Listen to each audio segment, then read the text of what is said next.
Ya, shalom. Kayaknya salutnya bersemangat ini. Shalom. Itu dong, harus semangat. Ya, sekalipun sekarang bulan puasa, tapi saya percaya kita di tempat ini tetap merasakan kebaikan Tuhan. Amin. Nah, untuk itu Bapak Ibu Saudara yang dikasih oleh Tuhan, sesuai dengan tema yang saya siapkan hari ini tentang mari kita sertakan Tuhan dalam segala hal. Amin. Nah, kata-kata ini memang bukan kata-kata yang baru. Kata-kata ini bukan hal yang baru yang kita dengarkan. Khotbah ini bukan hal yang baru yang kita dengarkan untuk menyertakan Tuhan dalam segala hal dalam kehidupan ini. Mungkin ini kita sudah hafal, mungkin kita ini sudah tahu, mungkin ini kita sudah bahkan bahan khotbah kita. Tapi seringkali di dalam kenyataannya adalah tidak seperti apa yang sering kita bicarakan, kita lakukan dalam kehidupan ini. Karena banyak orang ya bagus menghafalnya, bagus menyampaikannya, bagus untuk mengkhotbahkannya, tapi sedikit sekali yang boleh melakukan dalam kehidupan hari lepas hari. Tapi saya percaya jemaat GBL semuanya pelaku firman Tuhan. Amin. Kok gak ada aminnya ya? Benar gak sih pelaku firman Tuhan? Buktinya kalau kita mau menyertakan Tuhan dalam kehidupan ini, bagaimana saat teduh Bapak Ibu Saudara? Masih bersaat teduh? Amin. Kenapa orang bersaat teduh? Bukan karena program gereja, bukan karena rutinitas belaka. Karena saya percaya ketika kita bersaat teduh artinya apa? Kita mengutamakan Tuhan dan kita percaya bahwa hari-hari yang kita lalui tanpa Tuhan adalah sia-sia. Makanya orang bersaat teduh minta pertolongan Tuhan sepanjang hari dia menjalani kehidupannya. Nah, ada beberapa hal yang membuat orang tidak menyertakan Tuhan atau tidak melibatkan Tuhan dalam kehidupan hari lepas hari. Ya, karena saya percaya orang yang tidak melibatkan Tuhan dalam segala aktivitas, dalam segala kegiatan ataupun dalam segala perencanaannya, pada endingnya pasti akan mengalami kegagalan. Kalau tidak disertakan Tuhan dalam kehidupan ini, saya percaya endingnya adalah kegagalan. Kita mengalami pandemi kurang lebih setahun lebih. Saya mengatakan kalau bukan karena Tuhan, mungkin kita hari ini tidak ada. Tapi oleh karena Tuhan, oleh karena penyertaan Tuhan, hari ini kita masih boleh diizinkan, boleh beribadah kepada Tuhan. Nah, ada beberapa hal yang orang tidak melibatkan Tuhan dalam kehidupannya. Yang pertama adalah karena kemampuan akademis, karena kepintaran, karena intelektualnya terlalu hebat, terlalu tinggi, sehingga dia berkata, oh tanpa Tuhan saya akan bisa rencanakan segala hal, tanpa Tuhan aku bisa melakukan segalanya. Akademis di Indonesia ini banyak orang-orang pintar, banyak orang-orang hebat, banyak pokoknya intelek yang luar biasa. Sehingga seringkali berkata, buat apa cari Tuhan? Buat apa melibatkan Tuhan? Bukankah cukup dengan pemikiran kita? Bukankah cukup dengan ilmu yang kita miliki? Para teolog-teolog, para ahli-ahli teologi yang mereka memiliki kepintaran yang luar biasa, seringkali ketika dia menyampaikan firman Tuhan pun jemaat seringkali bingung. Apa sih yang disampaikan, gak ngerti. Kebanyakan bahasa Ibrani dan bahasa Yunaninya. Orang berpikir jangan-jangan ini menu makanan baru ini, di mana boleh dicari. Ya, karena akademis. Sehingga banyak orang tidak melibatkan Tuhan dalam kehidupannya. Yang kedua adalah kenapa orang tidak melibatkan Tuhan ataupun sertakan Tuhan dalam segala perencanaan dalam kehidupannya. Yang kedua adalah kemampuan finansial, keuangan, kekayaan yang dimiliki, sehingga dia boleh berkata, nggak perlu libatkan Tuhan. Kalau saya mau pergi ke sana boleh, tapi coba hari-hari ini bisa nggak Bapak Ibu Saudara bebas keluar daerah hari ini? Hah? Punya uang berapa banyak? Bawa 2 karung pun nggak bisa, karena situasi. Ternyata keuangan, finance yang Bapak Ibu Saudara miliki itu terbatas.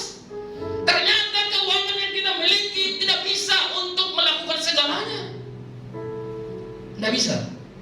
Punya uang banyak nggak bisa terbang ke daerah hari-hari ini.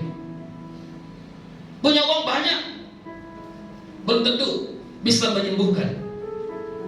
Punya finance yang banyak belum tentu dia bisa membebaskan dia dari pandemi. Artinya apa? Banyak orang tidak melibatkan Tuhan karena dianggap kemampuan finansialnya kuat. Oh, saya kuat. Saya katakan, sebanyak apapun yang kita miliki, kalau tidak ada Tuhan kita sertakan di dalamnya, tinggal masalah waktu, semuanya akan selesai. Yang ketiga adalah orang tidak melibatkan Tuhan dalam kehidupannya ataupun tidak menyertakan Tuhan. Yang ketiga adalah karena kemampuan, kekuasaan. Karena jabatan yang dimiliki, kemampuan yang dimiliki, dia anggap bahwa tidak perlu Tuhan, tidak perlu sertakan Tuhan. Saya punya kuasa, saya punya otoritas, segala sesuatunya boleh saya lakukan. Saya banyak orang tidak melibatkan Tuhan, tidak menyertakan Tuhan dalam kehidupannya. Dia mau pergi berkendaraan, nggak apa-apa. Oh, pokoknya nanti ketemu polisi di jalan begini-begini, macam-macam. Saya punya kuasa, sehingga mereka tidak melibatkan Tuhan di dalamnya. Nah, 3 hal ini, akademis, finansial, kekuasaan, 3 hal ini membuat manusia seringkali melupakan Tuhan. Ketika hal ini seringkali membuat manusia tidak menyertakan Tuhan dalam segala kehidupannya, sehingga pada endingnya banyak mengalami kegagalan, dan akhirnya dia akan datang kembali kepada Tuhan dan dia berkata, ya ternyata apa yang aku punya ini, kepintaran saya, kekuasaan saya, ternyata tidak bisa menyelamatkan hidup. Nah, mari kita buka firman Tuhan. Ini baru firman Tuhan. Yakobus pasal yang keempat. Yakobus pasal 4 ayat yang ke 13 sampai 17. Yakobus pasal yang keempat. Ada di multimedia? Oke. Ya, Yakobus pasal yang keempat ayat 13 sampai 17, demikian firman Tuhan. Jadi sekarang, hai kamu yang berkata, hari ini atau besok kami berangkat ke kota Anu. Di sana kami akan tinggal setahun dan berdagang serta mendapat untung. Terus 14. Sedang kamu tidak tahu apa yang akan terjadi besok. Apakah arti hidupmu? Hidupmu itu sama seperti uap yang sebentar saja kelihatan lalu lenyap. Sebenarnya kamu harus berkata, jika Tuhan mengkehendaki kami akan hidup dan berbuat ini dan itu. Tetapi sekarang kamu memegahkan diri dalam apa? Congkakmu, dan semua kemegahan yang demikian adalah salah. Jadi sekarang, jadi jika seorang tahu bagaimana ia harus berbuat baik, tetapi ia tidak melakukannya, ia berdosa. Nah, kenapa kita harus melibatkan Tuhan dalam kehidupan ini? Yang pertama adalah bahwa hidup kita bukan milik kita lagi. Amin. Hidupmu dan hidupku bukan milik kita, tapi hidup kita adalah milik Tuhan. Jadi kenapa Bapak Ibu Saudara kita harus melibatkan Tuhan, sertakan Tuhan dalam kehidupan ini? Kenapa? Karena hidup kita bukan milik kita lagi. Sebagai ilustrasi, kalau Bapak Ibu Saudara punya rumah dan rumah itu dikontrakkan kepada orang, artinya rumah itu adalah milik Bapak Ibu Saudara. Ada orang yang tinggal di sana. Nah, ketika orang itu mau merubah sesuatu bentuk dari rumah itu, atau merenovasi atau apapun bentuknya, saya percaya yang mengontrak ini harus izin kepada yang punya. Boleh nggak Pak? Boleh nggak Bu? Saya rubah ini pintu kamarnya. Boleh nggak saya renovasi sedikit halamannya? Pasti dia akan izin kepada yang punya. Maka setelah izin, mendapatkan izin, baru dia bisa renovasi. Kenapa dia tidak bisa langsung melakukannya? Karena dia tahu itu bukan miliknya. maka dia harus izin kepada yang punya. Nah, bagaimana dengan hidup kita, Bapak Ibu Saudara? Seringkali kita berkata, oh ini hidupku, tidak boleh diatur. Firman Tuhan berkata, hidup kita telah lunas dibayar oleh Tuhan. Coba buka 1 Korintus. 1 Korintus pasal 6 ayat 20. 1 Korintus pasal yang ke-6 ayat yang ke-20.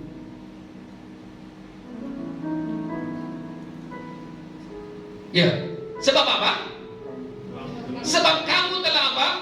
Telah dibeli dan harganya telah lunas dibayar. Karena itu apa?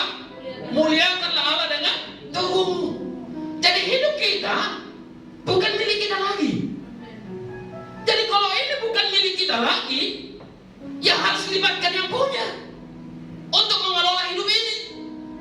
Harus libatkan yang punya untuk merombak hidup ini. Harus libatkan Tuhan untuk melakukan apa yang boleh kita kerjakan. Jadi orang yang percaya, orang yang sudah menerima Yesus Kristus sebagai Tuhan dan Juru Selamatnya, segala sesuatu yang dikerjakannya harus sertakan Dia sebagai pemilik dalam hidup kita. Amin. Harus sertakan. Oh, ini masalah kecil, Pak. Ini masalah kecil sekali, nggak perlu dilibatkan. Sama katakan, sekecil apapun yang boleh kita kerjakan, sekecil apapun yang boleh kita rencanakan, tetap Dia yang punya hidup kita. Amin. Sama seperti anak kita. Ketika anak kita melakukan sesuatu tanpa dilibatkan orang tuanya, kira-kira orang tua senang nggak? Enggak kan? Tidak akan senang. Saya ada sebuah kesaksian beberapa waktu yang lalu. Anak saya yang namanya Montera dan Joshua, mereka sedang karena belajar secara online, dan mereka punya handphone, dan tidak secara saya tahu mereka utak-atik handphonenya, dan mereka membuat sebuah konten, yaitu di YouTube. Dan kurang lebih setelah dilakukan itu berapa lama, baru dikasih tahu ke saya, Pak, tolong di like dong punya saya, tolong dong di subscribe punya saya. Saya lihat sudah ada 100. Wih, cepat banget saya pikir. Gimana cara kamu bikin? Nah, ini saya edit begini. Ya saya juga gaptek, nggak terlalu tahu. Dan akhirnya ya sudah, saya motivasi, ya sudah, upload aja video setiap hari 1. Ya, akhirnya apa? Di-upload. Dan saya juga tidak tahu apa konten-konten konten yang di-upload itu adalah untuk anak-anak. Dan akhirnya tadi pagi saya lihat itu di YouTube-nya itu sudah subscribernya itu 735 dalam tempo 1 bulan. Ya, dalam tempo 1 bulan dia sudah memiliki penggemarnya di situ, yang menonton itu sudah lebih daripada 200.000 penonton. Sangat luar biasa. Saya bilang, Pak, ini kayak ini anak punya bakat. Dan puji Tuhan ada dari tempat ini yang menghubungi saya, tolong nanti di ini. Wah, saya sangat bersyukur sekali. Artinya apa? Ketika kita melibatkan pemilik hidup kita, saya percaya maka itu akan mengerahkan hidup kita. Ketika anak saya melibatkan saya di dalam perencanaannya, maka boleh saya arahkan hidupnya. Nah, kenapa kita harus melibatkan Tuhan dalam kehidupan ini? Yang pertama tadi, karena kita bukan milik kita lagi, tapi kita adalah milik Tuhan. Sebab kamu telah dibeli dan harganya telah lunas dibayar, karena itu muliakanlah Tuhan. Coba buka 1 Korintus pasal yang ke-7. 1 Korintus pasal yang ke-7 ayat yang ke-23. Ya, kamu apa? Ini 2 kali diulang. Kamu telah dibeli dan harganya apa? Telah lunas dibayar. Karena itu apa? Janganlah kamu menjadi apa? Hamba manusia. Jadi kenapa kita harus sertakan Tuhan dalam kehidupan ini, melibatkan Tuhan dalam kehidupan ini? Karena kita telah dibayar oleh lunas, dibeli dengan harga yang lunas, dibayar oleh darah yang mahal. Maka untuk itu jangan mau menjadi hamba manusia, tapi maulah menjadi hambanya Tuhan. Kalau hamba itu, dia tidak bisa melakukan apa yang dia mau, Tapi hamba adalah dia melakukan apa yang Tuhannya mau. Nah, kalau saya mau bertanya kepada kita, apakah kita seringkali melakukan apa yang kita mau atau apa yang Tuhan mau? Ini menjadi pertanyaan. Apakah yang kita kerjakan hari-hari ini apa yang kita mau atau apa yang Tuhan mau? Padahal kita sebagai hamba Tuhan, seharusnya kita melakukan apa yang Tuhan mau. Nah, yang kedua, kenapa kita harus melibatkan Tuhan dalam kehidupan ini, menyertakan Tuhan dalam segala perencanaan, dalam segala kehidupan ini? Yang kedua adalah karena kita tidak tahu apa yang terjadi ke depan. Satu detik ke depan kita tidak tahu apa yang terjadi. Satu hari ke depan, satu minggu, satu bulan, satu tahun ke depan, kita nggak pernah tahu apa yang terjadi. Tadi Yakobus berkata, besok aku akan pergi ke kota Anu, aku akan berdagang di sana. Nah, banyak orang dalam lebaran ini merencanakan, oh nanti saya akan liburan ke kota A. Nanti saya pas tanggal merah saya akan makan bersama di kota B. Tapi firman Tuhan berkata, engkau tidak tahu apa yang terjadi ke depan. Banyak sekarang rencana manusia menjadi gagal. Banyak rencana manusia tidak bisa terlaksana. Kenapa? Karena memang tidak tahu apa yang terjadi ke depan. Nah, coba Yakobus pasal yang keempat. Kembali kepada Yakobus ayat 14-nya. Ya, Yakobus pasal 4 ayat 14. Nah, lihat, sedang apa? Sedang kamu tidak tahu apa yang terjadi besok. Apakah arti hidupmu? Hidupmu itu sama seperti uang yang sebentar saja kelihatan lalu lenyap. Kenapa kita harus sertakan Tuhan? Karena kita tidak tahu. Mazmur Daud berkata seperti ini, selangkah di depan saya maut. Artinya setiap langkah kita ini, kalau bukan Tuhan yang memimpin, artinya kita masuk kepada maut. Saya sering berkata, ketika kita bangun tidur, siapa yang tahu bahwa kita masih bisa bangun? Setiap pagi, siapa yang tahu kita masih bisa melihat matahari? Ada yang menjamin? Itu karena Tuhan. Saya ketika pagi-pagi saya membuka mata, saya melihat, terima kasih Tuhan. Ternyata saya masih bisa melihat terang begini. Satu hal yang beberapa waktu yang lalu yang keluarga kami alami, mungkin saya sudah share juga di Mesbah Doa, pada waktu itu minta dukungan doa.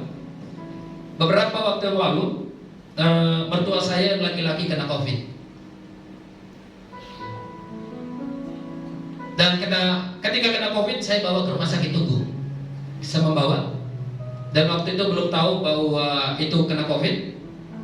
Dan karena hanya dirasakan di dadanya, dan akhirnya untuk minta dirawat, ternyata di rumah sakit Tugu sebelum dirawat itu harus diswab. Jadi langsung diswab antigen. Dan setelah diswab antigen, ternyata dinyatakan positif mengidap positif corona, COVID. Dan akhirnya rumah sakit Tugu berkata, Pak, karena orang tua Bapak ini punya penyakit bawaan, kami tidak bisa rawat di sini. Dan akhirnya dianjurkan ke rumah sakit yang lain. Dan waktu itu di beberapa rujukan disampaikan kepada saya, ada brimob dan segala macam, tapi alatnya kurang lengkap. Akhirnya saya mengambil keputusan, saya bawa ke rumah sakit Polri di Kramat Jati. Dan hari Senin saya bawa masuk ke PCR pertama hari Selasa, ternyata dinyatakan negatif COVID. Dan harus melakukan PCR kedua, dilakukan pada hari Rabu. PCR kedua, puji Tuhan, hasilnya pun negatif.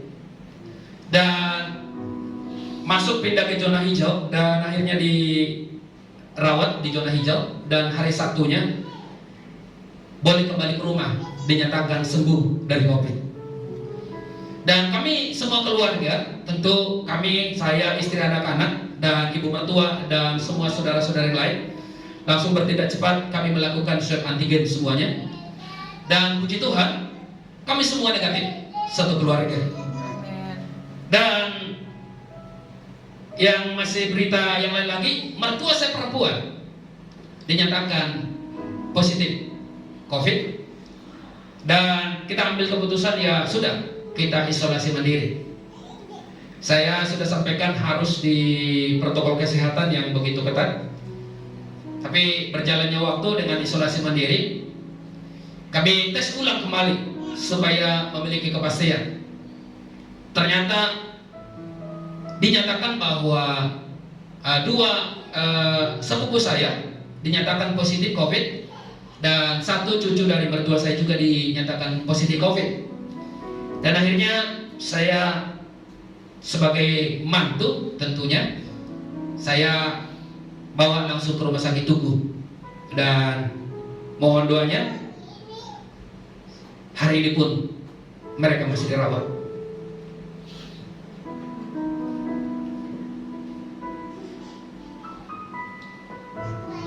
Jadi sampai sekarang mereka bertiga masih dirawat di rumah sakit Tugu.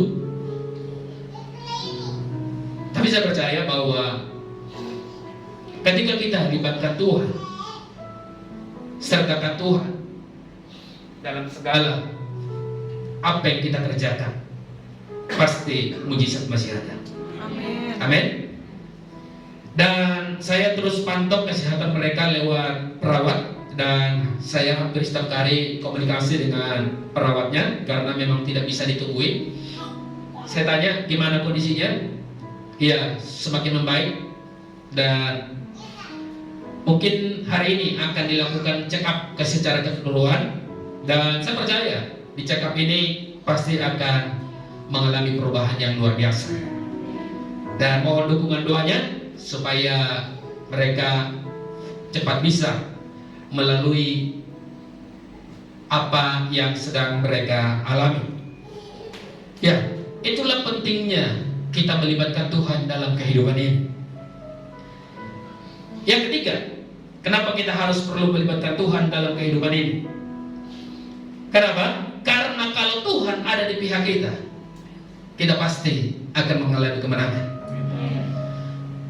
Kenapa kita harus sertakan Tuhan, libatkan Tuhan dalam kehidupan ini? Yang pertama tadi, karena kita bukan milik kita lagi, karena kita milik Tuhan.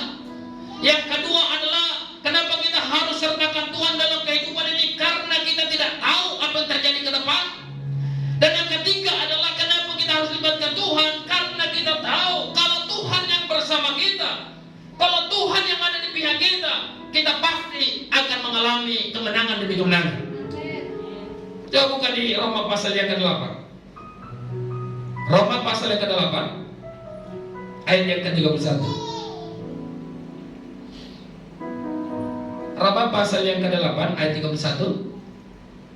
Sebab itu, apakah yang kita katakan tentang semuanya itu? Jika Allah di pihak kita, siapakah yang akan melawan kita?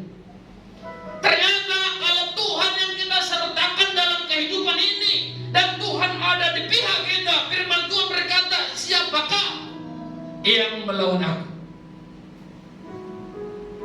Jadi kalau Tuhan kita sertakan dalam kehidupan ini, segala persoalan apapun pasti akan bisa kita lalui. Orang hari-hari ini banyak berdoa supaya tidak memiliki masalah, supaya Tuhan angkat masalah. Ada gunung masalah, tapi saya selalu berdoa kepada Tuhan, Tuhan kuatkan saya supaya saya bisa mendaki gunung masalah itu sendiri, sehingga saya bisa melalui gunung masalah itu sendiri, sehingga saya bisa melalui pergumulan itu sendiri, sehingga kita akan menjadi orang yang tangguh, kita akan menjadi orang yang kuat kalau Tuhan yang menyertai kita. Amsal pasal yang ketiga ayat ke-6, firman Tuhan berkata, akuilah dia dalam segala lakumu, maka ia akan meluruskan jalanmu. Jadi kenapa kita harus menyertakan Tuhan dalam kehidupan ini? Saya ulang kembali, Yang pertama adalah karena hidup kita bukan milik kita lagi. Pastikan, katakan pada dirimu bahwa saya bukan milik saya lagi. Saya ini milik Tuhan. Kalau kita miliknya Tuhan, saya percaya kita harus sertakan Tuhan dalam segala aktivitas setiap kegiatan kita. Dan yang kedua adalah kenapa kita harus melibatkan Tuhan? Karena kita tidak tahu apa yang akan terjadi ke depan. Karena kita tidak tahu apa yang terjadi besok. Karena kita tidak tahu apa yang terjadi minggu depan. Saya selalu berkata seperti ini dalam diri saya. Jangan-jangan ini menjadi waktu saya terakhir untuk hidup di muka bumi ini. Jadi saya harus melakukan yang terbaik. Karena saya tidak tahu, kalaupun terjadi itu, saya boleh bersama-sama dengan Tuhan. Harus memiliki prinsip. Sehingga apa? Setiap hari lakukanlah yang terbaik untuk Tuhan. Dan yang ketiga adalah kenapa kita harus melibatkan Tuhan dalam kehidupan ini, menyertakan Tuhan dalam kehidupan ini. Karena kita tahu kalau Tuhan bersama dengan kita pasti mengalami kemenangan demi kemenangan. Amin. Mari kita bangkit berdiri.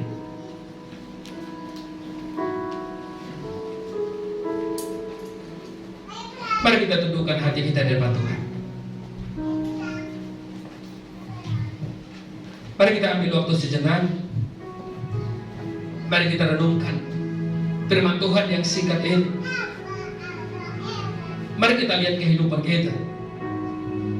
Apakah benar-benar dalam kehidupan ini kita selalu menyertakan Tuhan dalam kehidupan ini? Kalau kita lalai, tidak mau menyertakan Tuhan dalam hidup ini, datang kepada Tuhan, minta ampun kepada Tuhan.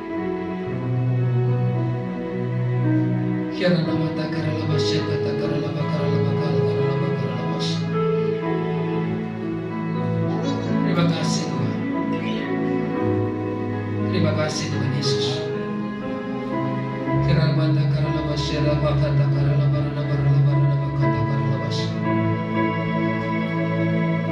Mampukan kami Tuhan,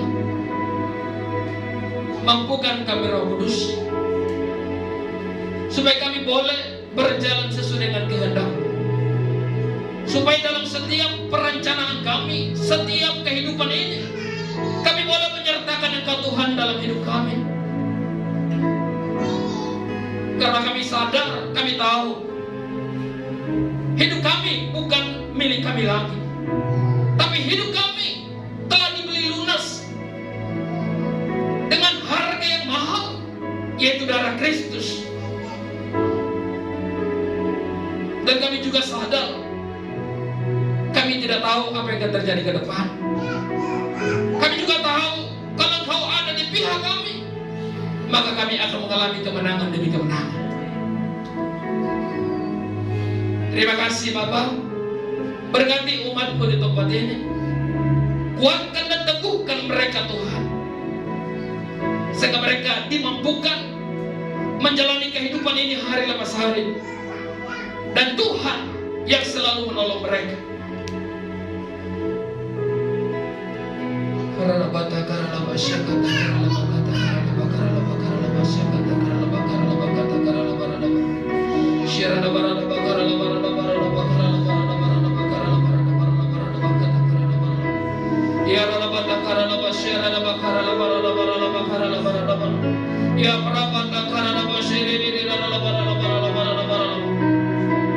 Terima kasih Tuhan, terima kasih.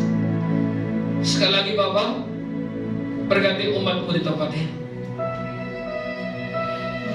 baik yang beribadah secara online, baik yang beribadah secara offline di tempat ini Tuhan. Biarlah berkat yang sama mereka boleh menerima daripada Engkau Tuhan Yesus,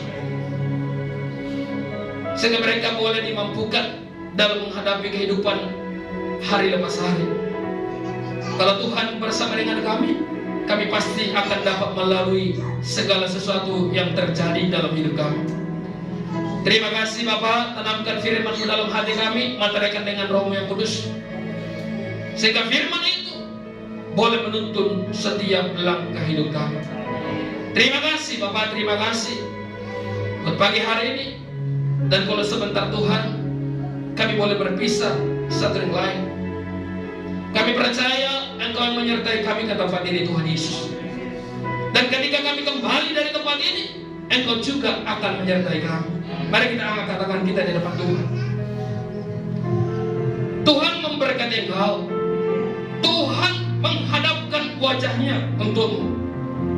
Diberkatilah keluargamu, diberkatilah rumah tanggamu, diberkatilah pekerjaanmu, diberkatilah anak-anakmu, diberkatilah pendidikanmu. Apa saja yang kau berbuat dibuat Tuhan berhasil.